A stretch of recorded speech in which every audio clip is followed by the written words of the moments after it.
So before I begin, I would like to ask a few questions. How many of you have siblings?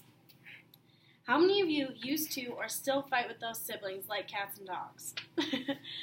Well, that is not the case for me and my baby brother, and also one of my best friends. So today I would like to pay tribute to my baby brother, Judd David Anderson.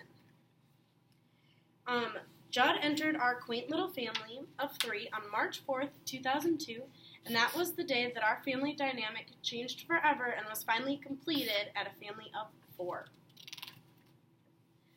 He entered this world an 8-pound, 22-inch, blue-eyed bundle of joy when he wasn't screaming or peeing on everything like he did quite often. Within the next few years, I realized that we weren't going to be like other siblings, and we were actually going to be best friends who did everything together. With that being said, we did have our fair share of arguments, but those never lasted for more than a few hours because we always wanted to be outside on our next adventure doing something crazy. Our intricate adventures usually had to involve our parents, who were there to pay for everything and mainly just take our pictures.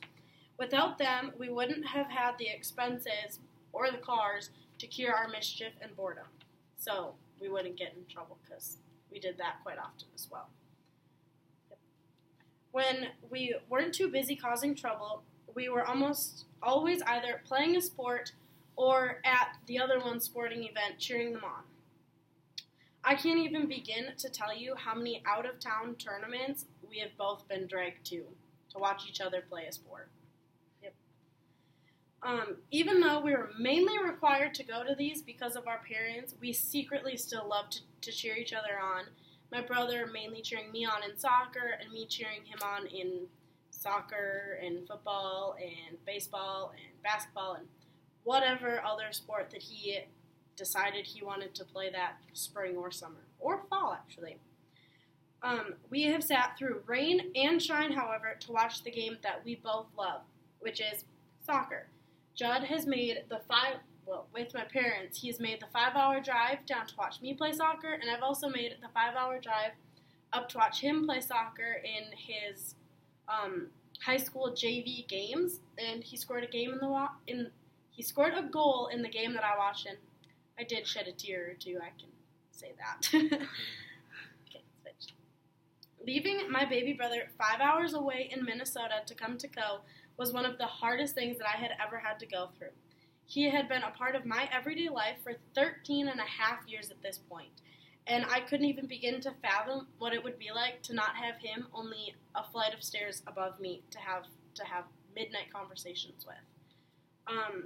Although it was a hard adjustment, he was now only a FaceTime call away or a text away, and I couldn't be more thankful for that technology that we have. Even though we don't see each other very often, the times that we are together are wonderful. My younger brother has always been one of my biggest fans, and I've always been one of his.